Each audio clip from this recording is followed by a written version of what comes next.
من فيض مولانا الغفور قرآن رب العالمين جاء لنا نبراس نور فيه السعادة واليقين أسمى المعاني في السطور نسمو بها دنيا ودين نلقى الشفاعة في النشور بدلائل النور المبين في حفظه تحلو الأمور ما خاب من يرجو المعين نلقى الشفاعة في النشور بدلائل النور المبين بدلائل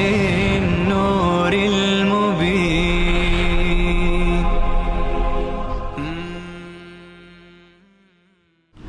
بسم الله الرحمن الرحيم. ألف لام ميم صاد كتاب أنزل إليك فلا يكن في صدرك حرج منه لتنذر به وذكرى للمؤمنين. اتبعوا ما أنزل إليكم من ربكم ولا تتبعوا من دونه أولياء قليلا ما تذكرون. وكم من قرية أهلكناها فجاءها بأسنا بياتا أو هم قائلون. صدق الله العظيم. سوره مبارکه اعراف از سوره های مکی قرآن مجید هست که در مکه یعنی قبل از هجرت نازل شد و مباحثی که در این سوره بیان میشه بیشتر مباحث اعتقادی هستند، مباحث ایمانی هستند و مباحثی هستند که با ایمان ما، اعتقاد ما سر و کار دارند. لذا اول این سوره مبارکه را برای ترجمه و تفسیر این بخش انتخاب کردیم و بعداً ان شاء الله بعضی از سوره های مدنی. اما از آن جایی که همه سوره های قرآن مجید با هم دیگر مرتبطند، ربط دارند، مناسبت دارند، ابتدا برای طلاب عزیز ربط این سوره را با سوره گذشته عرض می کنم و ذکر می کنم که قبل از این سوره انعام و سوره مائده، دو تا سوره که در اون سوره ها رد شرک فعلی و شرک اعتقادی با دلائل و براهین بیان شده. در این دو سوره، در سوره مائده رد شرک فعلی و در سوره انعام رد شرک اعتقادی بیان شده. حال در سوره اعراف الله عزوجل می فرماید که اون موضوع را، موضوع توحید را و رد شرک را با تمام قوا، با تمام قدرت، بدون اینکه بر شما فشاری بیاد، شما بیان کن و به مردم برسان. این مناسبت سوره هست و سوره آغاز میشه با الف لام میم صاد که این از حروف مقطعات است. مفسران میگویند که الله بهتر میدانند مراد اینها چیه. اینها امتحان الهی هستند که برای ما اینها گذاشته شده اند و ما فقط باید بگیم به اینها ایمان داریم. قبلا مثالی عرض کردم، مثل این میماند که خیلی از اعمال را ما انجام میدهیم، فلسفه را میدونیم چرا ما انجام میدهیم، ما میدونیم چرا نماز میخوانیم، چرا سجده میکنیم رب را، چون که تذلل خودمون را و فروتنی خودمون را، خشوع و خضوع خودمون را به بارگاه رب العالمین عرضه میکنیم. میدونیم چرا روزه میگیریم. روزه میگیریم به دلیل اینکه همونطور که جسم ما نیاز به غذا دارد، روح ما، معنویت ما نیاز به غذا دارد. معنویت و ایمان را تقویت کنیم، از حال گرسنگان با خبر باشیم و فلسفه های دیگر. زکات میدهیم، میدونیم به خاطر چی هست. خیلی از فلسفه هایش مشخصه، علما نوشتند به خاطر اینکه به بینواها رسیدگی بشه، به خاطر اینکه اقتصاد یک جامعه تعادل داشته باشه، فقط یک گروهی داشته باشند شکمشون سیر باشه و یک گروهی گرسنه باشند نیست، بلکه باید به همه برسیم. این فلسفه زکات. اما خیلی از احکام هستند که ما نمیدونیم چرا انجام میدهیم. مثلا عرض کردم بین صفا و مروه یک حدی هست که باید اولا بین دو کوه باید 7 بار بریم در حج، در عمره، بعد یک مسیر باید بدویم. خب فلسفهش چیه نمیدونیم. لازم نیست همه چیز را بدونیم، هرچی که الله گفته انجام میدیم.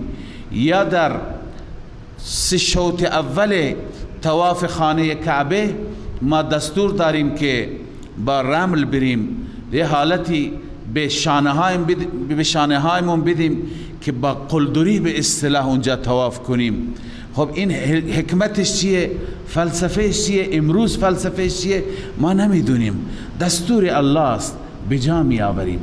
لذا خیلی از چیزها هستند، افعال هستند که انجام میدیم میدونیم یعنی چه، خیلی ها را انجام میدیم نمیدونیم یعنی چه. اقوال همچنین، خیلی از اقوال هستند میخوانیم میدونیم یعنی چه. مثلا ان الله علی کل شیء قدیر، میدونیم یعنی چه. اما خیلی از اقوال هستند که نمیدونیم یعنی چه. الف لام میم صاد یعنی چه؟ الله اعلم بمراده، الله بهتر میدوند، ما فقط به اینها ایمان داریم. بعضی معتقدند که اینها حروفی هستند که بیشتر در سوره های مکی هستند، در سوره های مدنی نیستند.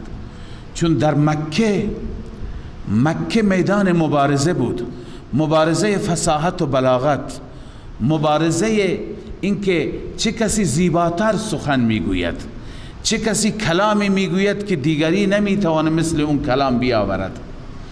لذا الله تعالی در ابتدا حروف را شمرده میگوید، الف لام میم صاد. معنیش اینه که ای مشرکان، این کلام از اون حروفی تشکیل شده که شما کلماتتون را از همین حروف تشکیل میدهید. شما وقتی که جمله میگویید، جمله شما از الف و با و لام و میم و صاد تشکیل شده. پس چرا شما نمیتونید مثل این کلام بیاورید؟ پس این دلیل هست که این کلام کلام خداست، این کلام از جانب الله هست. والله اعلم. بعضی فلسفه های دیگه هم ذکر کردند. کتاب انزل الیک فلا یکن فی صدرک حرج من.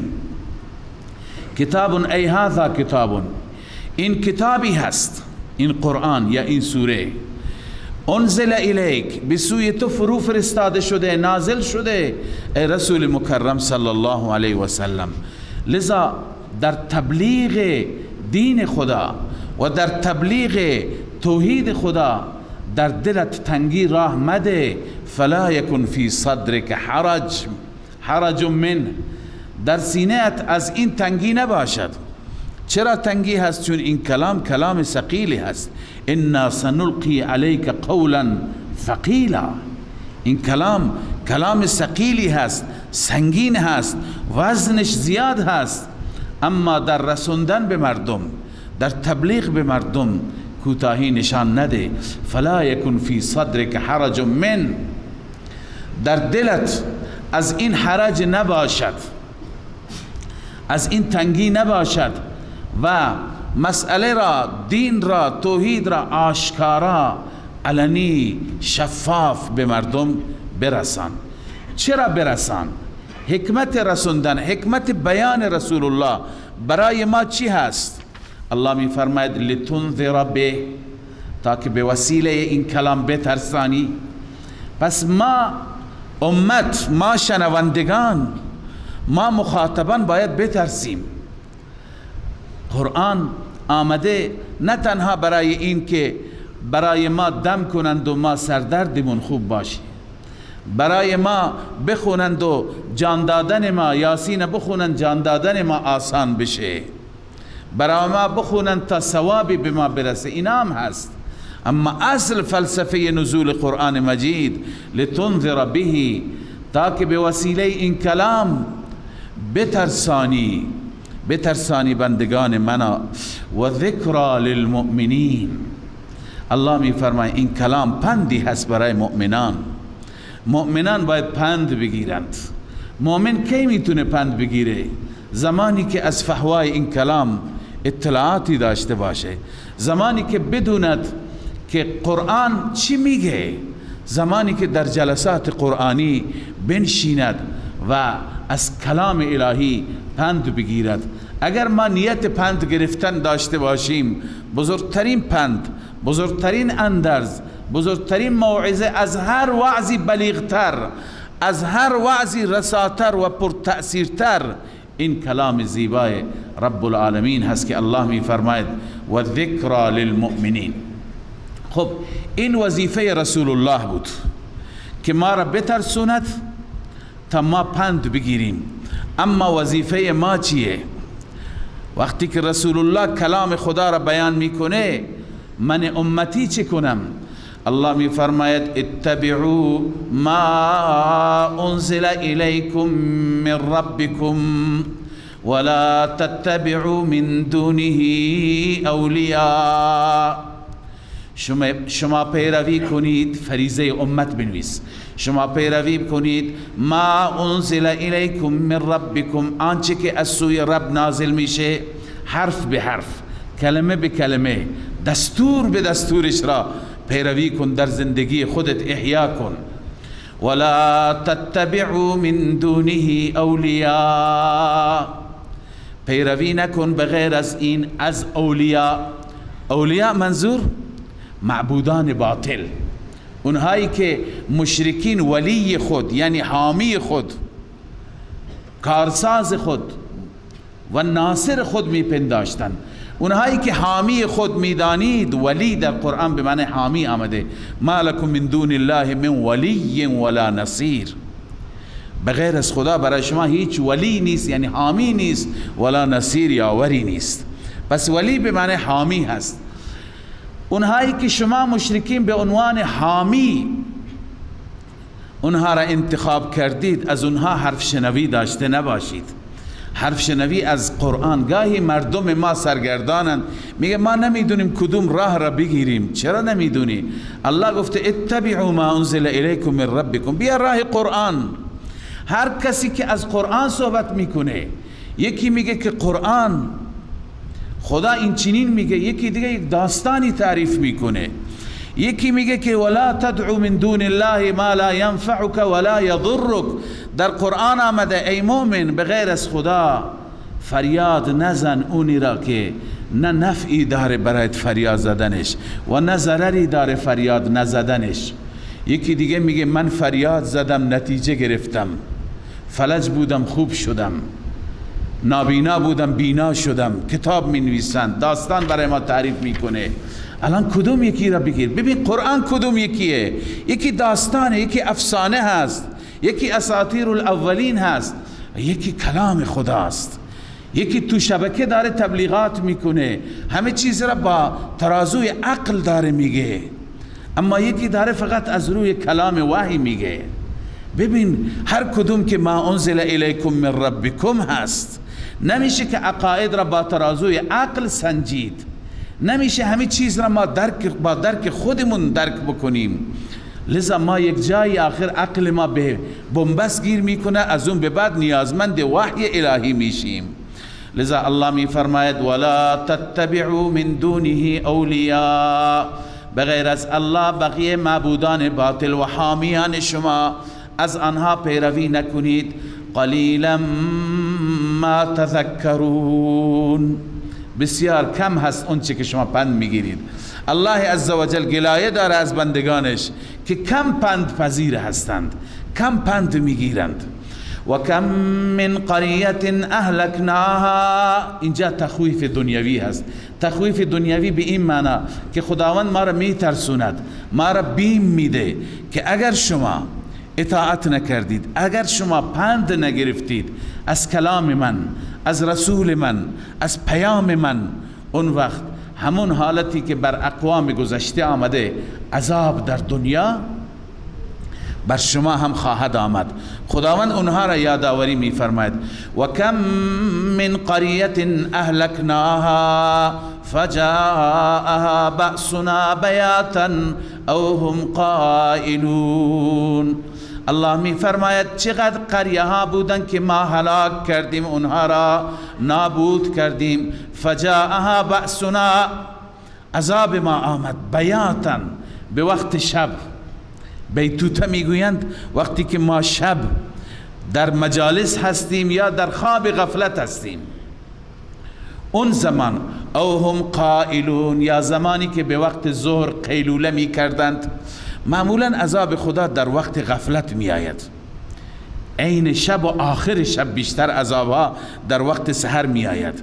اطراف ما گاهی عذابهایی که سراغ داریم، گاهی زلزله های اتفاق افتاده، گاهی سیل آمده، رانش زمین، دیگه اتفاقات، ببینی بیشتر وقت سحر است. او هم قائلون، یا وقت قیلوله هست. وقت قیلوله وقت استراحت ظهر، گاهی این وقت می آید. گاهی وقت غفلت که انسانها غافلند در داد و ستد خودشون، در معاملات خودشون. الله می فرماید که عذابها در این حال می آمده.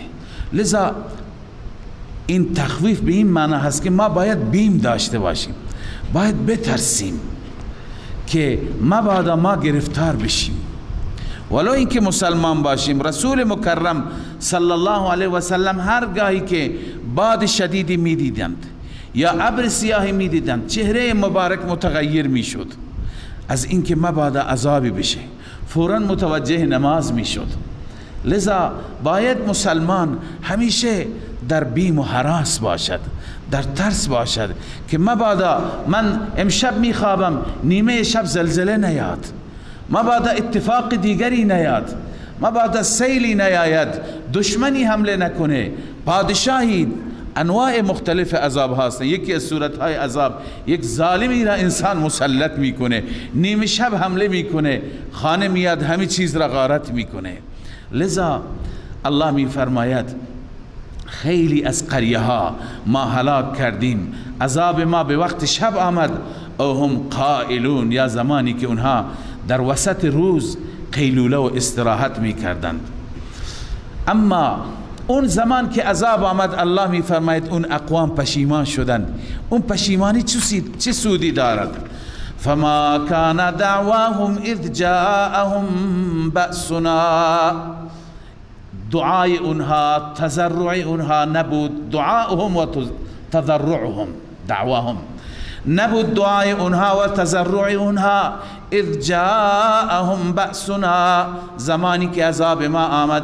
الا ان قالوا انا كنا ظالمین، مگر اون وقت اعتراف کردند، گفتم ما ظالم بودیم. ظالمین ابن عباس گفته مشرکین، الان به شرکش اعتراف میکنه.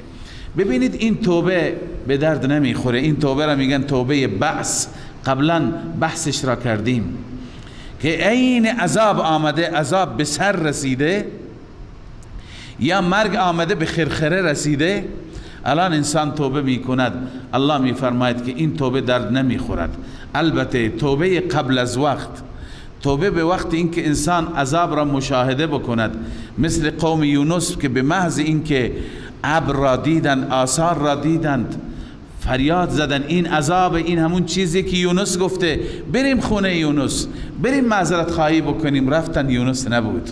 چیکار بکنیم؟ بچه ها را جمع کنید، حیوانات را جمع کنید، جمع بشید در اون میدان شهر. همه جمع شدن، گریه کردن، خدای غلط کردیم. آثار عذاب را دیدن، الله عزوجل اونها را بخشید. پس عذابی که به وقت یأس باشد، به وقت ناامیدی باشد، یا توبه‌ای که به وقت ناامیدی بشه. یک انسانی، قبلا مثال عرض کردم، یک انسانی پزشک بهش میگه سرطان داری، الان از زندگی ناامید میشه، شروع میکنه به توبه، امکان داره این خوب بشه، پس این انشاءالله توبهش قبول میشه. این توبه یأس است. یک انسانی هست حکم اعدامش صادر میشه، شروع میکنه به توبه، شروع میکنه میگه خدای اشتباه کردم، غلط کردم، و امکان داره این توبهش، این که توبهش انشاءالله قبول میشه، ولی امکان داره اعدام حکمش لغو بشه، نجات پیدا بکنه. پس این انسان هنوز به مرگ حتمی نرسیده، نه اونی که سرطان داره، نه اونی که اعدامش صادر شده، نه اونی که مشکل دیگه براش پیش آمده. این انسان اگر توبه بکنه، توبهش انشاءالله قبول میشه. اما وقتی که عین عذاب را میبینه، داره جان میده، آخرین لحظات است، داره نفسش میره، فرشته مرگ را میبینه، الان شروع میکنه، این دیگه توبهش قبول نمیشه. الله همین میگه که اینها وقتی که عذاب را دیدن توبه کردن. الله میفرماید که فما كان دعواهم اذ جاءهم بأسنا، دعای آنها نبود وقتی که عذاب ما را دیدند، الا ان قالوا، مگر گفتند انا كنا ظالمین، بار الها ما ظلم کردیم. خب الله میفرما ما به این بسنده نمی کنیم، اونها را در آینده سوال میکنیم. فلنسألن الذين ارسل الیهم، اون بحث در دنیا بود، عذاب در دنیا بود، الان شروع میشه تخویف اخروی، عذاب در آخرت، پرسش و پاسخ در آخرت. الله می فرماید فلنسألن الذين ارسل الیهم، ما حتما سوال میکنیم از آنانی که ارسل الیهم، به سوی آنها فرستاده شده، پیغمبر فرستاده شده، قرآن و کتاب فرستاده شده. ولنسألن المرسلین، و حتما سوال میکنیم از فرستاده شدگان، از پیامبران که امت شما به شما چه پاسخی دادن، آیا لبیک گفتند یا پشت دادن. فلنقصن علیهم بعلم، الله اینجا میفرماید همه چیز ما خود ما برای شما تعریف میکنیم. فلنقصن، ما قصه میکنیم، یعنی تعریف میکنیم بر آنها، بر انسانها، بعلم، از روی علم، چون خدا آگاهی دارد. و هو معکم اینما کنتم، هر جا هستید خدا با شماست، خدا از اعمال شما با خبر است. ان الله بما تعملون خبیر، بصیر، بینا هست، خبر دارد. لذا الله میفرماید از روی علم ما برایشون تعریف میکنیم. و ما كنا غائبین، اونجا که گناه میکردیم ما غایب نبودیم. عزیزان، این آیات، اگر ما این آیات را بر صفحه دل بنویسیم و به اینها باور کنیم که هر جا هستیم خدا غایب نیست، اون وقت ما گناه نمی کنیم، ما معصیت نمی کنیم. اگر انسان به فکر این باشه که در مغازهش داره تجارت میکنه، داد و ستد میکنه، خدا اونجا حاضر است، خدا علم دارد، میبیند چه کار میکنه، اون وقت انسان خیانت نمیکنه، انسان کلاهبرداری نمیکنه، جنس نااصل را به جای اصل نمیده، جنسی که قیمتش پایینه به قیمت بالا نمیده. اینها تمام به این دلیل هست ما فریب میخوریم، فریب میدهیم، چون که ما به این آیات یا نشنیدیم یا اعتماد و باورمون ضعیف است. الله میفرماید و ما كنا غائبین، اونجایی که انسان در یک خانه تنها هست، انسانی که با یک نامحرمی قرار دارد، انسانی که در جایی هست که ذکرش اینجا مناسب نیست، موقعیت گناه برایش فراهمه، فرصت گناه برایش فراهمه، راحت میتونه اما وقتی که بدوند که وما كنا غائبین، خدا میگه من اینجا غائب نیستم، من حاضرم، من میبینم چه کار میکنی. خب انسان وقتی که این آیه را بر صفحه دلش بنویسد، آیا این انسان گناه میکند؟ این انسان معصیت میکند؟ قرآن میخواد ما را بسازد که ما در حضر و سفر، در جمع و در تنهایی، در هر جا از خدا بترسیم. همونطور که در جمع از خدا میترسیم، چشممون را حفاظت میکنیم، زبانمون را محافظت میکنیم، همچنین در تنهایی ما باید از خدا بترسیم. اونجا هم اعتقاد داشته باشیم که وما كنا غائبین. خب خدا که غائب نیست، همه جا حاضره، اعمال ما را مینویسه. اعمال آخر به کجا میرسد؟ الله می فرماید والوزن یومئذ الحق، در آن روز، در روز معاد، در روز معاد و در روز قیامت، وزن و گذاشتن اعمال بر ترازو حق هست. فمن ثقلت موازینه، الله دو دسته ما را تقسیم می کند. الله می فرماید فمن ثقلت موازینه، هر انسانی که میزانش ترازوش سنگین باشد، فاولئک هم المفلحون، این گروه رستگاران هستند، گروه موفق و کامیاب. و من خفت موازینه، هر اون انسانی که میزانش ترازوش سبک باشد، نامه اعمالش سبک باشد، فاولئک الذین خسروا انفسهم، این افراد، این انسانها کسانی هستند که در خساره واقع کردند خودشان را، جانشان را، بما کانوا بآیاتنا یظلمون. دلیل فساد به خاطر اینکه اینها نسبت به آیات ما ظلم میکردند، حق تلفی میکردند، آیات ما را توجه نمی کردند. اما یه بحث کوتاهی عرض کنم که خدا که میگه ما بر ترازو وزن میکنیم، چطور وزن میکند؟ اعمال انسان که جرم ندارد، جسم ندارد، اعمال چطور وزن میشه؟ مفسرین بزرگوار هر یکی یک قولی نوشتند.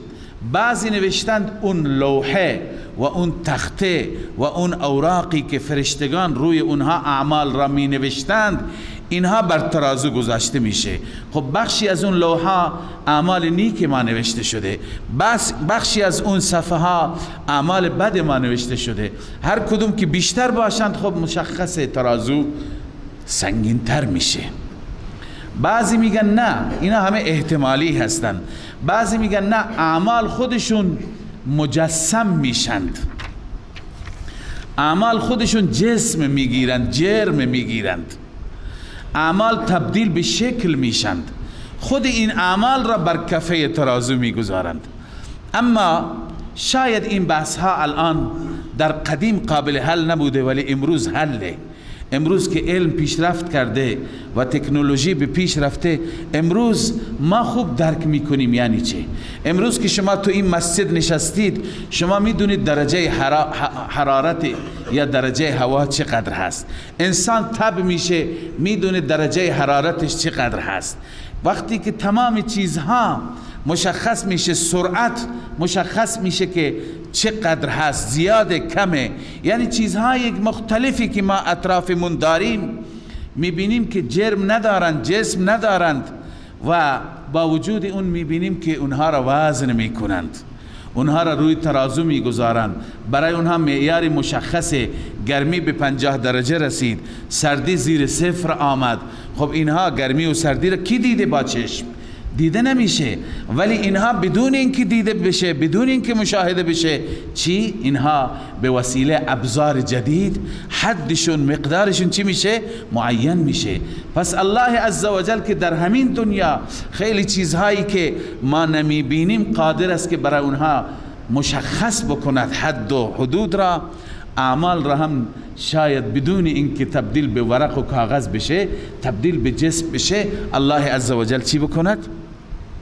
مشخص بکند.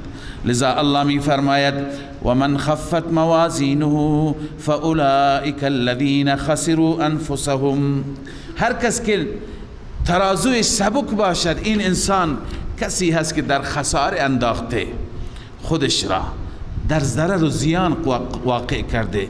چرا؟ بما کانوا بآیاتنا یظلمون، چون که در باره آیات ما حق تلفی کرده، توجه نکرده، به آیات ما عمل نکرده، عمل نیکی ندارد. ولقد مکناکم فی الارض وجعلنا لكم فیها معایش قلیلا ما تشکرون.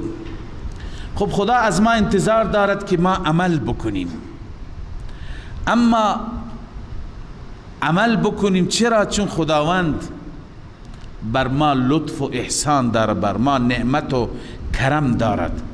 از این آیه به بعد بعضی از نعمتها را خداوند بر ما می شمارد. نعمتها را چرا ذکر می کند؟ چون الانسان و عبید الاحسان، هر انسانی برده احسان است.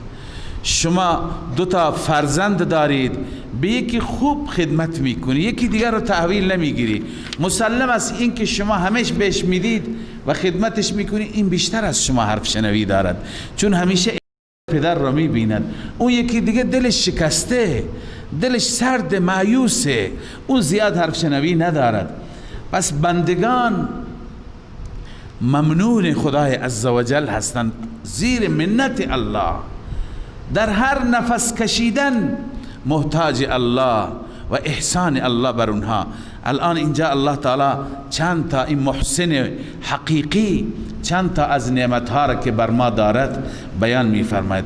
الله می فرماید ولقد مکناکم فی الارض، همانا ما شما را تمکین دادیم، قدرت دادیم، جای دادیم در زمین.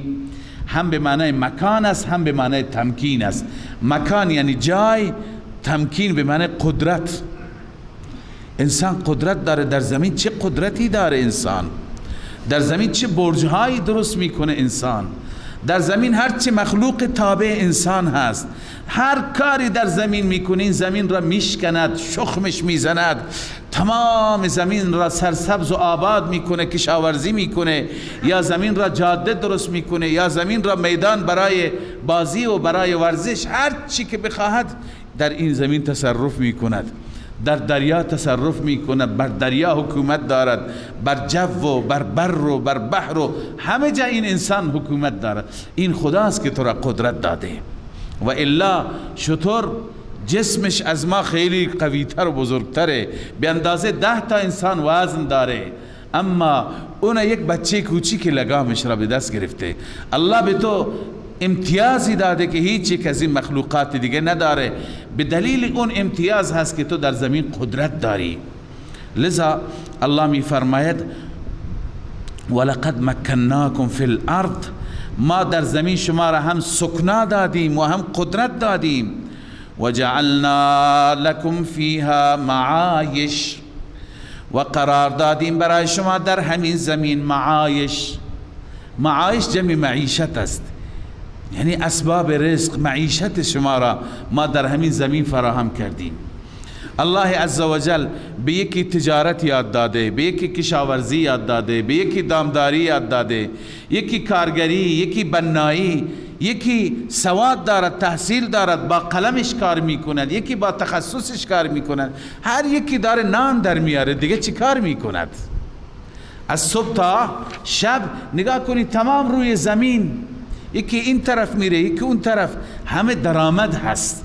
لذا الله تعالی می فرماید ما به عناوینی برای شما اسباب زندگی، معیشت، رزق برای شما فراهم کردیم، اما قلیلا ما تشکرون.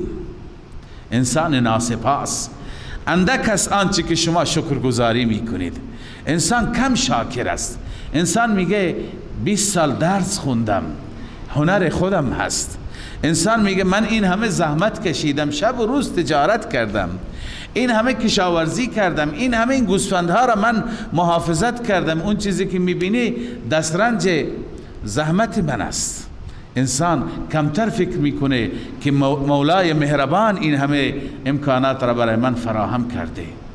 و الا اگر با یک آفتی تمام باغ میسوخت، مثل اون داستانی که در قرآن تعریف کرده، یا تمام کشاورزی خراب میشد، یا مرض می آمد تمام گوسفندان می مردند، یا تجارت کاسد میشد، یا نمیدونم فلان کار خراب میشد، اون وقت انسان نمی گفت من زرنگم، من استعداد دارم. لذا همیشه باید انسان به هر جایگاهی رسید، چه از نظر علمی چه از نظر دنیایی و تجاری، انسان باید بنده شاکر باشد، همیشه شکرگزار رب باشد. همین انتظار است. قلیلا ما تشکرون، همه چیز را ما دادیم اما شما اندک شکرگزاری میکنید.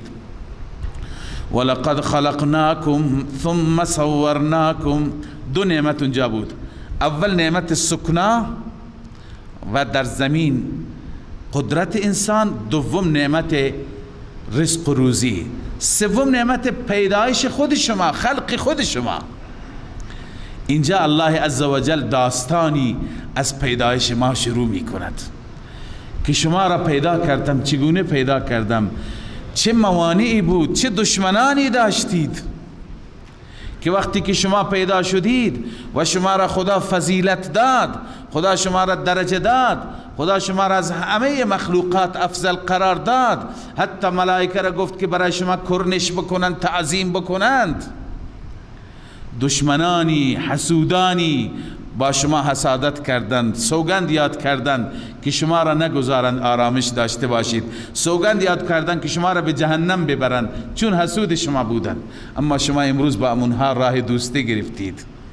خبر داری انسان داری کجا میری؟ الله می فرماید ولقد خلقناکم ثم صورناکم، همانا ما آفریدیم شما را، سپس ما صورت دادیم شما را، شکل دادیم، زیبایی دادیم. ثم قلنا، سپس ما گفتیم به ملائکه اسجدوا لآدم، آدم را سجده کن، آدم را تعظیم کن، برای آدم احترام بگذار که این آدم عقل دارد، فراست دارد، اگر این بر مسیر صحیح قرار بگیرد از تو فرشته هم افضل تر میشه. سبحان الله، انسان چنان مخلوقی هست که اگر انسان بر مسیر صحیح قرار بگیرد، اونطوری که حق طاعت و بندگی هست، اونطوری که حق عبادت الله عزوجل است، انسان قرار بگیره، از فرشته بهتره. اما اگر خدا نکرده، اگر انسان بر مسیر گمراهی باشد، انسان بر ضلالت باشد، اون وقت از حیوان، بدترین حیوان هم بدتره. یه جای انسان را الله تشبیه داده به الاغ، فمثله کمثل الحمار، انسانهای بد را. یه جای فمثله کمثل الکلب، مثل سگه، و از سگ هم بدتر، از حیوانات هم بدتر. لهم قلوب لا يفقهون بها ولهم اعین لا یبصرون بها ولهم آذان لا يسمعون بها. دل دارند نمی فهمند، گوش دارند نمی شنوند، چشم دارند حقیقت را نمی بینند. اولئک کالانعام، مثل چارپایان حیوانند. بعد می فرماید بل هم اضل، از حیوانات هم بدتر، گمراه تر. انسان وقتی که بر مسیر گمراهی قرار بگیرد، از اون اشرفیت، از اون جایگاه میاد پایین میفته. لذا الله می فرماید فسجدوا الا ابلیس، همه ملائکه دستور خدا را بجا آوردن مگر ابلیس. بعضی گفتند اینها ملائکه ارضی بودند، ملائکه زمینی بودند، چون ما اون چی که در قرآن میخوانیم و میفهمیم از روایات اینی که ملائکه بخشی ها زمینی هستند، بخشی ها آسمانی هستند که زمین اصلا نمیاند، سر و کاری ندارند، همونجا نشستند، شب و روز در سجده، در تسبیح، در تقدیسند. رسول اکرم صلی الله علیه وسلم فرمود یک وجب نیست که فرشته سجده نکند، به اندازه یک وجب هم جا نیست. لذا اونها با ما سر و کار ندارند. یک گروه دیگه هستند که از سدرة المنتهی به بالا، اونها به آسمان نمی آیند، اونها بالا بالایی هستند که اونها از بالا، از لوح محفوظ دستور میگیره میان به سدرة المنتهی. اونجا سدرة المنتهی که حد فاصل بین فرشتگان آسمانی تا فرشتگان فوق آسمانی است. لذا معلوم میشه از آیات و از روایات که مختلفن فرشتگان. لذا کدوم دسته بودن فرشتگان که سجده کردن؟ بعضی میگه همین زمینی ها بودن، ارضی ها بودن، سر و کارشون. اما اکثر مفسران میفرمایند نه، همه فرشتگان، چون در آیه دیگه داریم فسجد الملائکه كلهم اجمعون، طلاب میدونه تاکید بر تاکید است. کل همه، باز شاید بعضی استثناء بشه، بعد میگه نه اجمعون، جمیعشان، همگی. پس همه فرشتگان را الله دستور داد برای آدم تعظیم بکنن. اینجا منظور آدم تنها نیست، شخص نیست. در ادامه میخوانیم که خدا ما را خطاب میکنه، منظور همه انسانیت است. الله میفرماید الا ابلیس. خب ابلیس مگه فرشته بود؟ ابلیس فرشته نبود. کان من الجن ففسق عن امر ربه. الله میفرماید از جنات بود، نافرمانی کرد. اما درباره ابلیس اونچه که میگم مفسرین گفتند از روی بیشتر حدس و گمان هست یا از کتابهای اسرائیلیات گرفته شده که ما نمیتونیم تایید بکنیم و نمیتونیم هم تکذیب بکنیم. بعضی میگن ابلیس ابوالجن هست، همونطوری که آدم ابوالبشر است. جد امجد ما آدم است، جد امجد جنات ابلیس است. خب جن که هست قرآن گفته کان من الجن. بعضی میگن نه ابوالجن نیست، اما در میان اونها بهترینشون بود، عابدترینشون بود، مقربترین بود. از بس که عبادت کرده بود به قرب خدا رسیده بود، همراهی میکرد با فرشتگان و در جمع فرشتگان قرار گرفته بود. علی ای حال شیطان را و ابلیس را خداوند به صورت جداگانه دستور داد. همین جا میخوانیم ما منعک الا تسجد اذ امرتک. این خصوصی خدا گفت تو هم برو، یعنی وقتی که ابلیس سجده بکند گویا تمام جنات هم تعظیم کردند. این نکرد، این تکبر کرد. آیه را توجه کنید، الله می فرماید فسجدوا الا ابلیس. سجده کردند. همه اتفاق نظر دارن که این سجده سجده تعظیم بود، سجده احترام، نه سجده عبادت. احترام گذاشتن، تعظیم کردن، که در دین ما این هم منسوخه. ما قبلا بحث کردیم برای طلاب عزیز در مقدمه، ما هم آیه داریم که ان المساجد لله، همه نوع سجده ها فقط برای خدا. هم حدیث داریم صحابه تقاضا کردن یا رسول الله ما جاهای دیگه که میریم، بلاد دیگر مثل ایران و فارسی ها، جلوی بزرگ خودشون تعظیم میکنن، سجده میکنن. خب اون تعظیم بود. آن حضرت صلی الله علیه وسلم ناراحت شد از این پیشنهاد، گفت برای هیچ بشری سجده درست نیست که کسی دیگر را، انسانی را سجده بکند. اگر من سجده را روا می داشتم، من به زن دستور می دادم هر روز شوهرش را اینگونه تعظیم بکند، اینگونه احترام بکند. پس سجده تعظیمی در دین ما نیست، قبلا بود. فسجدوا الا ابلیس. سجده کردن مگر ابلیس. لم یکن من الساجدین. از سجده کنندگان نبود. قال ما منعك الا تسجد اذ امرتك. الله می فرماید چه چیزی مانع شد اینکه سجده نکنی زمانی که من تو را دستور دادم، من رب دستور داده بودم. قال انا خیر منه. ببینید علت چی بود؟ خدا کنه که این علت، این عیب، این اشکال در بین ما نباشد. من بهترم، منیت. انسانی که خودش را بهتر بداند، انسانی که بر حسبش، بر نسبش، بر علمش، بر فضلش، بر پولش، بر مالش، بر هر چیزی اینها را ملاک قرار بدهد و بگن من بهترم. الله پناه بده. این میگه من از جنس بهتری هستم. از چه جنسی هستی؟ قال انا خیر منه. من از اون بهترم. خلقتنی من نار و خلقته من طین. علت اینه که تو مرا از آتش آفریدی و او را از گل آفریدی. آتش جوهر نورانی هست و گل جوهر ظلمانی هست، لذا من نورانی ام، اون ظلمانیه. تو مرا دستور میدی که برای او اطاعت بکنم، برای او تعظیم بکنم. الله عزوجل قهرش آمد.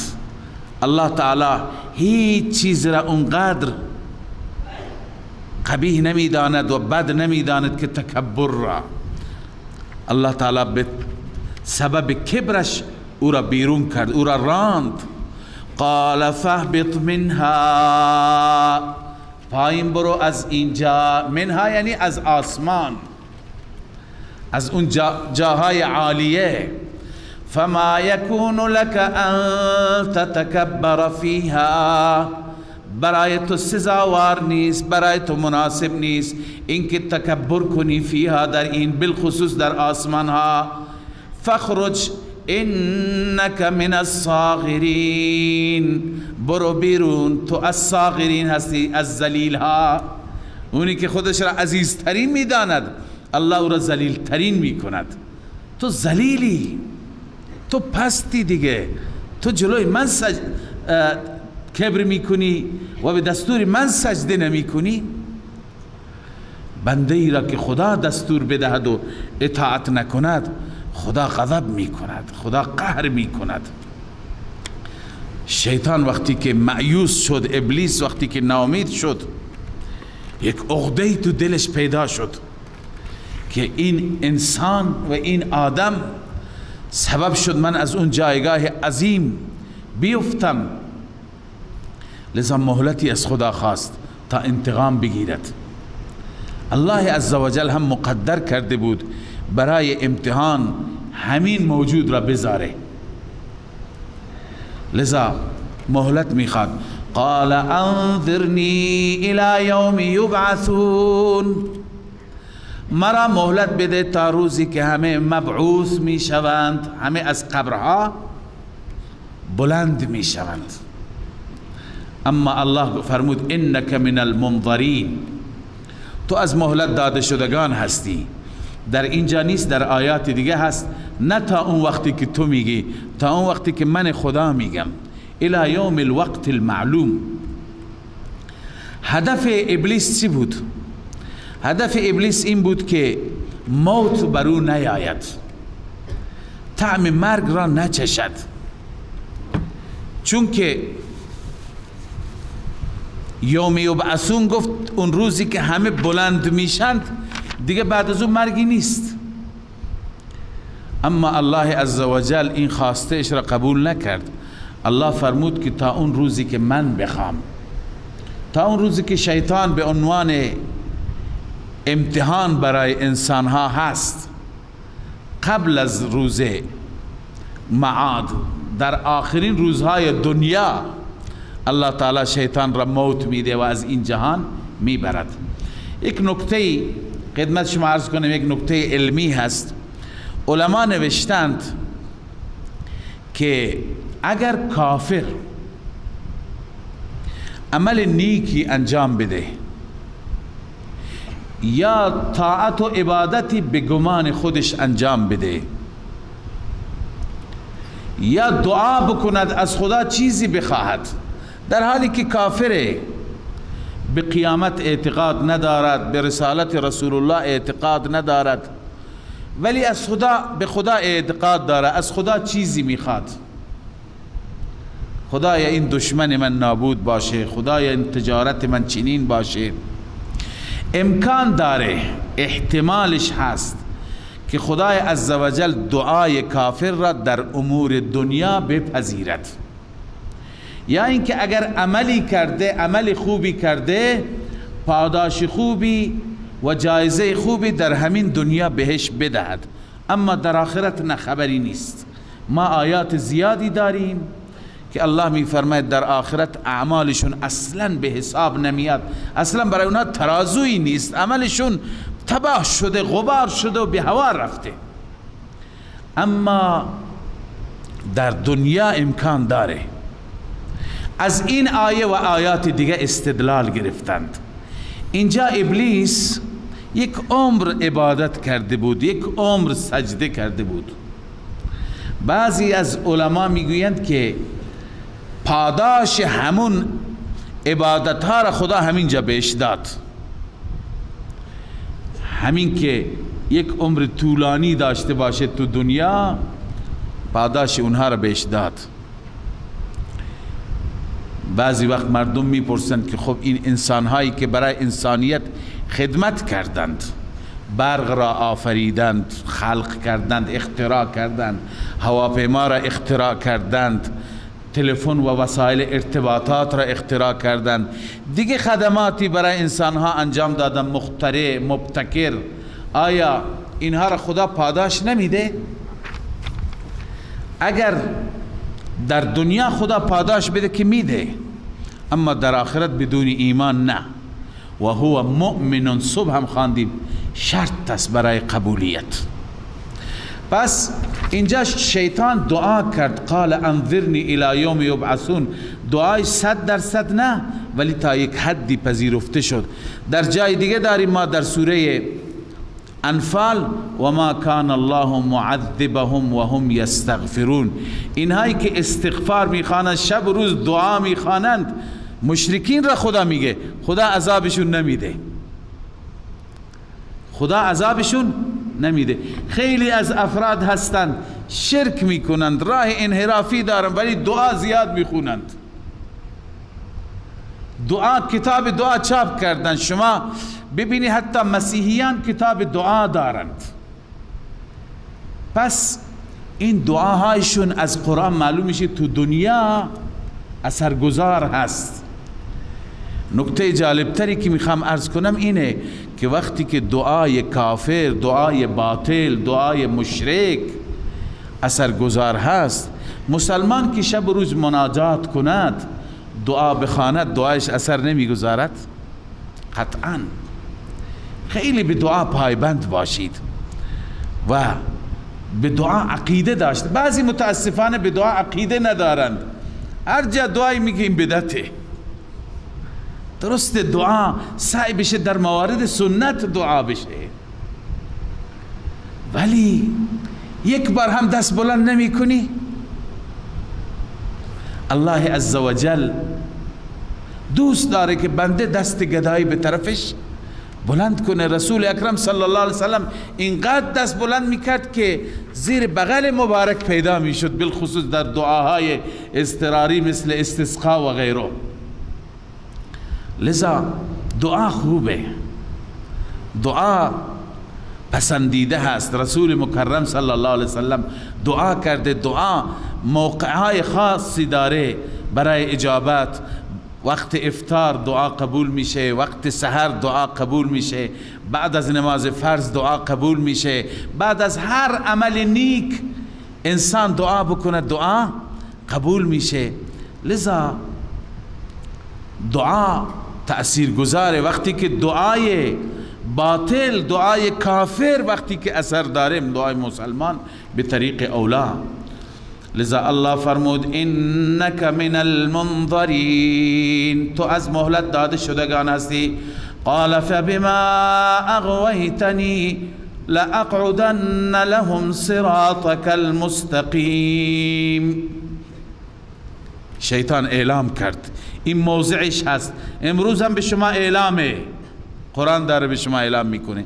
فبما اغویتنی با سببیه هست، به سبب این که مرا گمراه کردی، لاقعدن، البته حتما من مینشینم برای آنها صراطک المستقیم، بر صراط مستقیم تو، بر صراط مستقیم تو مینشینم. از اینجا معلوم میشه که شیطان بیشتر دنبال کسانی است که بر صراط مستقیمند.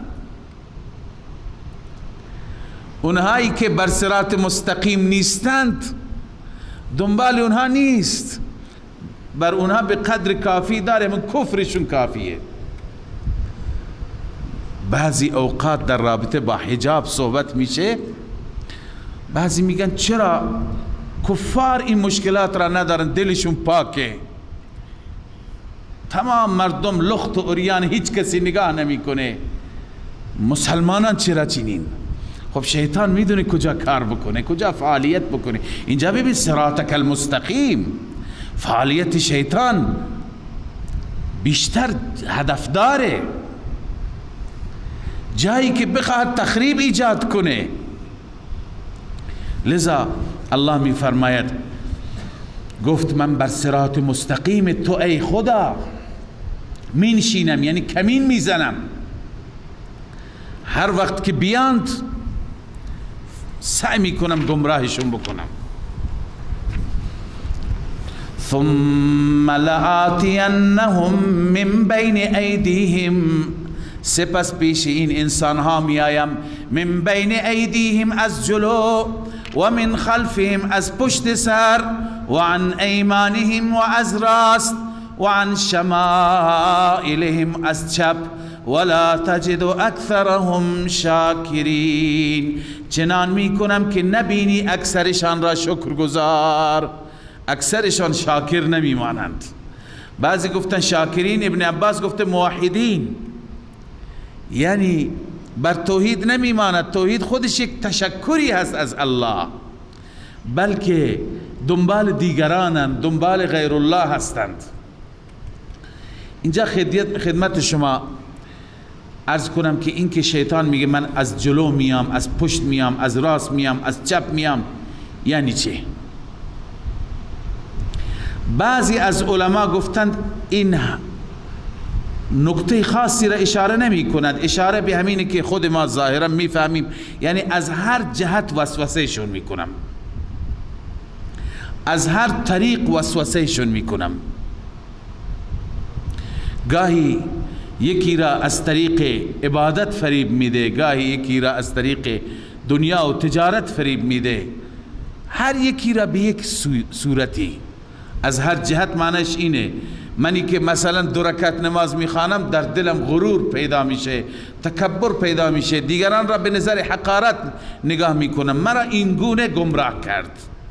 اون یکی دیگر را که مال میده به اون صورت گمراه میکنه، کسی دیگر که تجارت میکنه اون وادار میکنه که به خاطر اینکه پولش زیاد بشه کلاهبرداری بکنه.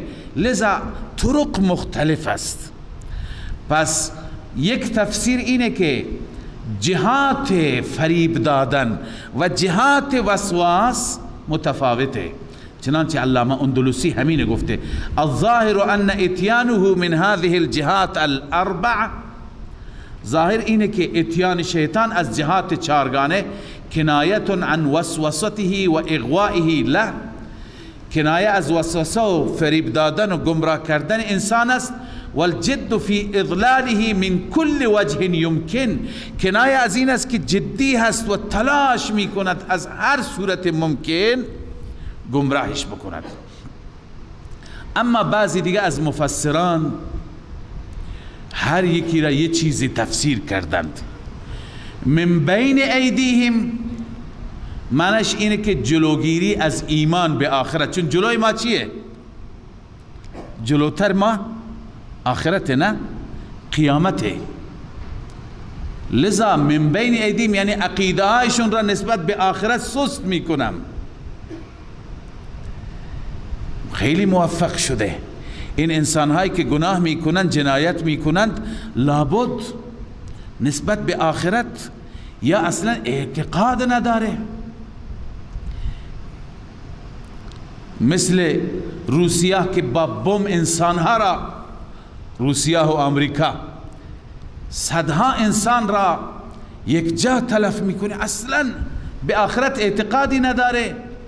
یا بعضی مسلمان نماها اعتقاد اگر دارن خیلی سسته، اصلا فکر نمی کنن فردا در مقابل خون یک انسان باید چقدر جواب بدن تا برسه انسان ها. لذا پس من بین ایدیهم یعنی ایمانشون را نسبت به آخرت جلوگیری میکنم، سست میکنم. هر کسی گناه بیشتر میکنه عقیدهش نسبت به آخرت ضعیفه، و هر کسی که عقیدهش و اگر ضعیفه وسوسه شیطان است. شیطان میگه کی گفته؟ ای وسوسه میکنه ما که بمیریم خدا میدونه، اینا از کجا میگند؟ این خاطر ما تقریبا بیش از 50 سوره در قرآن مجید داریم، سوره های بیشتر کوچک کوچک. الله تعالی تاکید میکنه بر قیامت، دلیل ذکر میکنه، سوگند یاد میکنه. خدا به چندین چیز سوگند یاد میکنه، سوگند به این، سوگند به این، قسم به این که ان عذاب ربک لواقع، ان الدین لواقع، روز جزا میاد، عذاب میاد. الله از در قرآن تاکید میکنه تا ما باور کنیم. شیطان چیکار میکنه؟ عقیده های ما را سست میکنه. لذا اولین من بین ایدیهم جلوگیری از ایمان به آخرت، من خلفهم پشت سر ما چیه؟ دنیا. یعنی اونها را به دنیا مشغول میکنم، به مادیات مشغول میکنم، به خوشگذرانی مشغول میکنم. ببین همه حربه ها هم نسبت به آینده، به قیامت هم عقاید ما را سست میکنه، هم پشت سر ما را مشغول میکنه به دنیا. دنیا را ما باید پشت سر بگذاریم، بریم از این جاده رد بشیم. اون میگه نه هنوز دور، اینجا مشغول باش. هی انسان مشغول میشه، به قدری مشغول میشه که نه به فکر نمازه، نه به فکر طاعت و بندگیه، نه به فکر آخرته، نه اینکه ماه روزه آمده، نه اینکه حج بر من هست. اینا همین مشغول کردن است. و عن ایمانهم، سومین بود. ایمان کنایه از نیکی هاست، یعنی جلوگیری میکنم از نیکی، نمیگذارم سخاوت کنه، نمیگذارم انفاق کنه، نمیگذارم نماز بخونه، نمیگذارم تلاوت کنه، نمیگذارم تسبیح که هیچ کاری نداره، انسان را غافل میکنه. لذا گاهی میگیم در سفر بعضی مردم عادت داره، البته مزاح هست، بعضی ها به خاطر اینکه خواب نرند یک لاستیک تخمه میگیرند و آجیل میگیرن، هی مشغولند. ما میگیم خبر دارید که اینها نمیگذارن ذکر کنی؟ اگر با اینها مشغول نمی بودی حداقل سبحان الله میگفتی، الحمدلله میگفتی، ولی همش الان باید که بشکنی. لذا الان این مزاح هست، ولی گاهی این چنین است. یک گروه نشسته از شب تا صبح فقط مشغول همین است. ماه رمضان هم هست، ذکر نمی کند، تلاوت نمی کند، نماز نمی خواند. پس و عن ایمانهم، ایمان کنایه از اعمال نیک است، یعنی جلوی اعمال نیک را میگیرم. و عن شمائلهم، شمائل کنایه از اعمال بد است، یعنی به کارهای بد مشغولشون میکنم، به لهو و لعب مشغولشون میکنم، به گناه و معصیت مشغولشان میکنم. پس این شیطان است. باید هوشیار باشیم برادر خواهر که از هر طریقی بخواد ما را فریب میده، ولی قرآن داره برای ما شفافیت میکنه که باید تو مسلمان هوشیار باشی. لذا الله میفرماید که شیطان میگه من از هر طریق اینها را فریب میدم. ولا تجد اکثرهم شاکرین، نمیبینی اکثرشان را شکرگزار. رب العالمین چی گفت؟ قال اخرج منها مذءوما مدحورا، ای ملعون، ای لعین، بیرون شو، منها از اینجا، از آسمان ها، از جنت، از زمره ملائکه. همه تفسیر کردن، بعضی گفتن منها یعنی من الجنه، بعضی گفتن منها یعنی من السما، بعضی گفتن منها یعنی من زمرة الملائکه، از جماعت ملائکه. از همه جا خدا بیرونش کرد. بیرون باش، مذءوما مدحورا، مذءوما یعنی مذمت شده، بد، مدحورا یعنی مطرود، طرد شده، نفرین شده.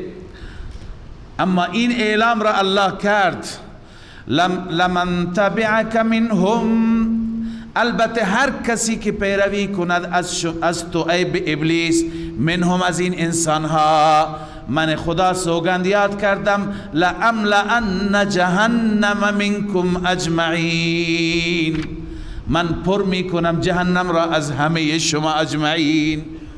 لام و نون تاکید به معنی سوگنده، خدا سوگند یاد کرده. لذا سعی بشه که از این گروه نباشین که با شیطان به جهنم بریم. الله پناه بده. لذا الله می فرماید لأملأن جهنم منکم اجمعین. بعد از اون دستور به آدم و یا آدم اسکن، ای آدم سکونت کن، انت و زوجک الجنه، تو و همسرت در بهشت، فکلا من حیث شئتما، از هر جای بهشت میخواهی بخور، ولا تقربا هذه الشجره، نزدیک این درخت نرو، نزدیک این درخت نرو، فتکونا من الظالمین، هر دو از ظالمین میشید. این درخت چه درختی بود الله تعیین نکرده. مفسرین گفتن، یکی گفته گندم، یکی گفته انگور، یکی گفته چیز دیگه، ولی همین اصول برای ما خوبه که چیزی را که خدا نامعلوم گذاشته ما هم چرا دنبالش باشیم.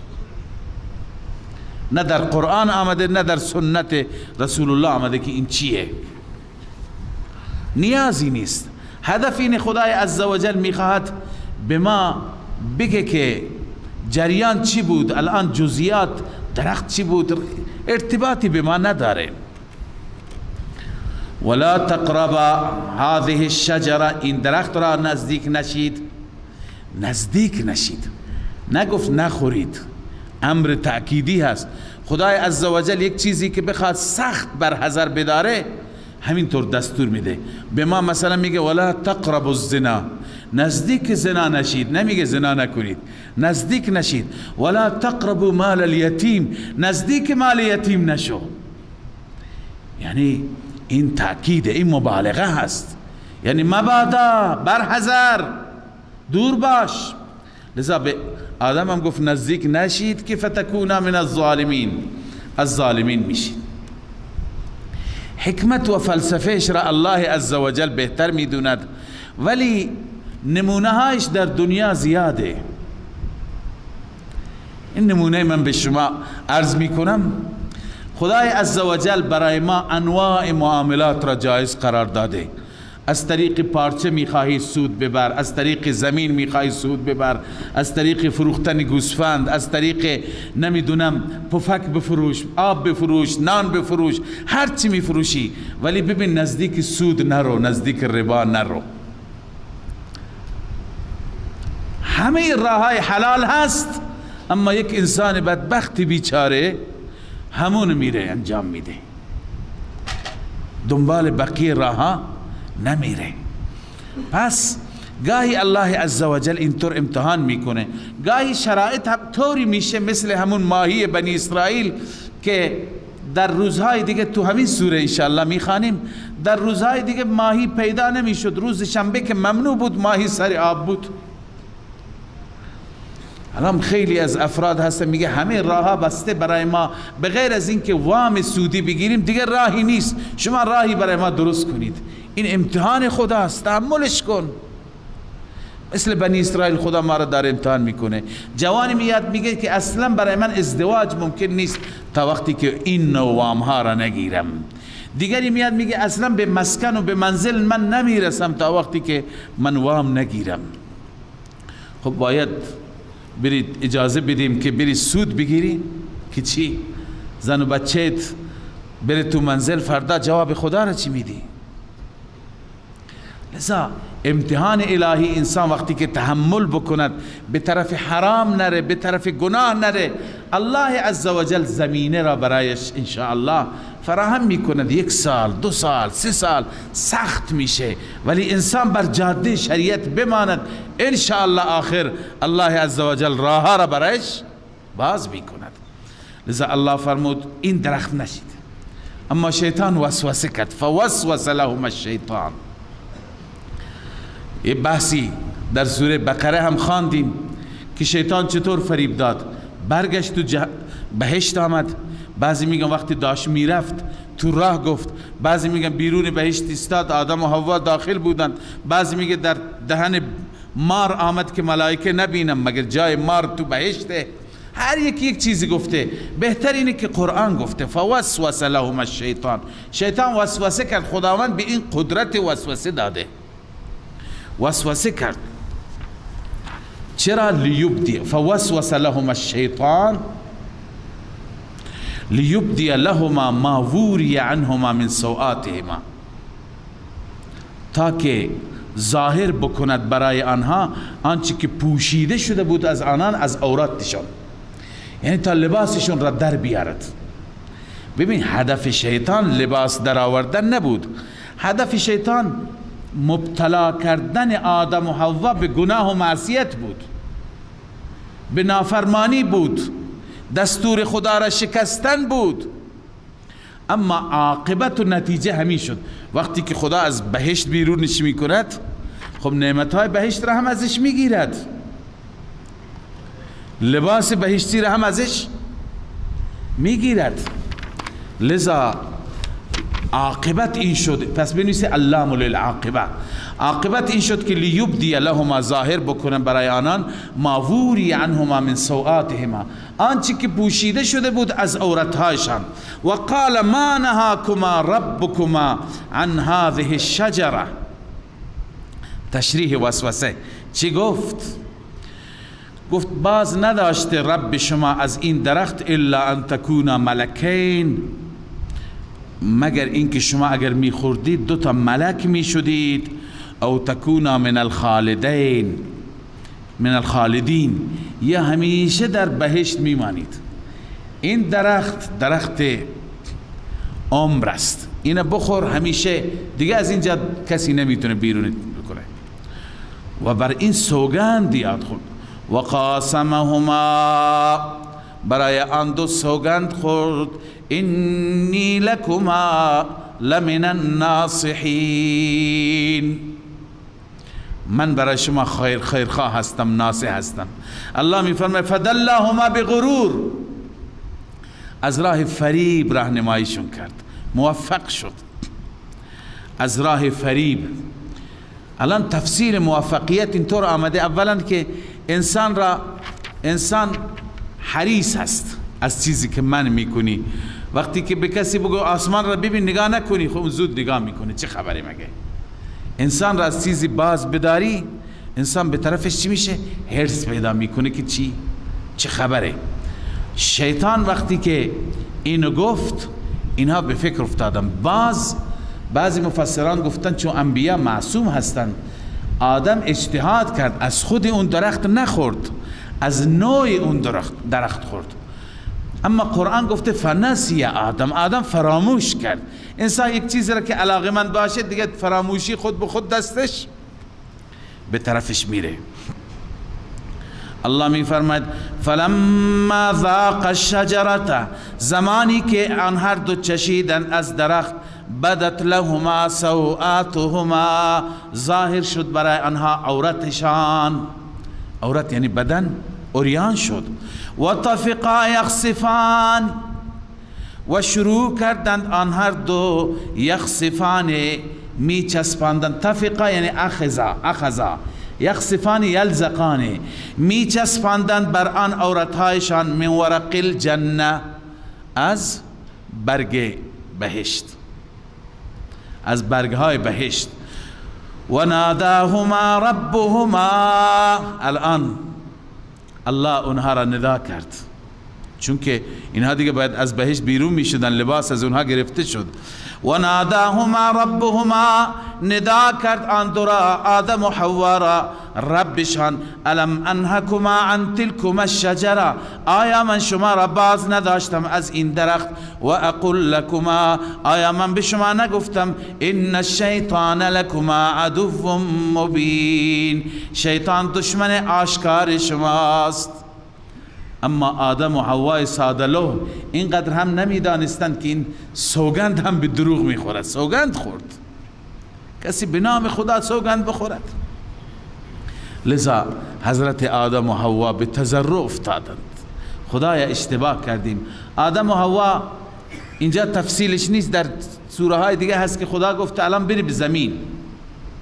آمدن زمین، سرگردان بودند، پریشان بودند، شب و روز گریه می کردند، دعا می کردند، تضرع می کردند. چی گفتند؟ قال ربنا. شما در سوره بقره خواندی فتلقى آدم من ربه کلمات. آدم از ربش کلماتی دریافت. این کلمات چی بودند؟ قرآن خودش کلمات را گفته، نیازی نیست به بعضی از احادیث ضعیف یا موضوع. هم احادیثی را اهل سنت درست کردن اینجا، هم احادیثی را شیعه درست کرده اینجا. اهل سنت میگه که آدم گفت که خدایا به حق محمد،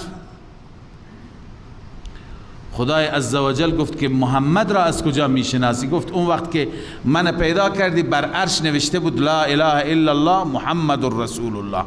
اونجا من کلمه محمد را دیدم، فهمیدم که این از بندگان خاص و شایسته تو هست.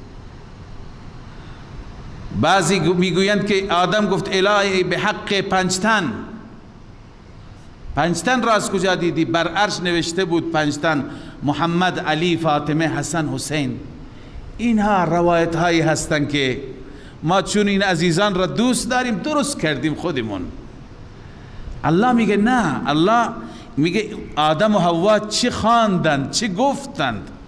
قال ربنا ظلمنا انفسنا. الهی به حق فلان نگفتند، گفتن ربنا ظلمنا انفسنا، بار اله ما بر خود ظلم کردیم، بر خود ستم کردیم. و ان لم تغفر لنا و ترحمنا، اگر شما بر ما را مغفرت نکنی و بر ما رحم نکنی، لنکونن من الخاسرین، ما از زیانکاران میشیم. الله عزوجل پذیرفت این کلمات خیلی مهم هستند. کلمات به همین خاطر ببین آدم خدا میدونه چه دعا کرد، چی گفت، پذیرفته نشد. فتلقى آدم من ربه کلمات، این کلمات را از رب یاد گرفت، دریافت کرد. گویی خود خدای عزوجل میخواست ببخشه، به آدم راهنمایی کرد این کلمات را بگو، این کلمات را گفت. به این خاطر بهترین دعاها برای اجابت دعاهای قرآنی هستند، چون این کلمات الله میگه اینطور بگو. الله عزوجل به ما تعلیم داده، ربنا ظلمنا انفسنا ربنا لا تؤاخذنا ان نسینا او اخطأنا و دعاهای دیگر. بس در رأس دعاها دیگه دعاهای معصوری هست، منقول از رسول اکرم صلی الله علیه وسلم. خب رسول الله هر چی میگه هم از وحی الهی میگه، ولی بهترین دعا این دعاهایی که در قرآن هستند. این دعاها را هر چی بخوانی ان شاء الله به موقع اجابت نزدیکتر میشی. الله اجابت کرد، اما فرمود قال اهبطوا بعضكم لبعض عدو. یک دستوری اول داده بود که بری پایین. خب اینجا که دعا پذیرفته شد، فتاب علی، قرآن گفته خدا رجوع کرد، توبهش را پذیرفت. خب دوباره برمیگرده به بهشت میبره اونها را؟ نه دیگه، الان که به زمین آمدی همینجا بمان. قال اهبطوا این دستور دوم است. دستور اول برای فرود آمدن بود، دستور دوم برای همینجا ماندن است. همینجا بمانید، اما اینجا امتحان است، جای امتحان، جای آزمایش. بعضکم لبعض عدو، یکی از آزمایشات، بعضی از شما دشمن هم دیگه میشید. ولکم فی الارض مستقر و متاع الی حین، برای شما در زمین جای قرار است، جای زندگی هست، و متاع الی حین، و کالا هست، اسباب معیشت است تا مدتی برای شما ساختمان است، اتاق است، حیوانات است، ماشینالات است، ابزار است، استفاده کنید، بمانید. اما آخر چی میشه؟ قال فیها تحیون، الله می فرماید در همین زمین شما زندگی میکنید، حیات دنیا، و فیها تموتون، و در همین زمین شما میمیرید، و منها تخرجون، و از همین زمین شما باز بیرون کرده میشوید. سه مرحله را باید بگذرانی. یکی زندگی در زمین، دیگه به آسمان بر نمیگردی، اونجا کره ما زندگی نمی کنی، همین جایت هست. دوم بعد از این که مردی در داخل همین زمین میری. و سوم دوتا را که قبول داریم، سومی عقیده من ضعیفه. دوتا را که قبول داری، سومی را قبول کن از اون ذاتی که آفریده. و منها تخرجون، از همین زمین بیرون کرده میشوید، اخراج میشید و به درگاه الله حاضر میشید. صدق الله العظیم.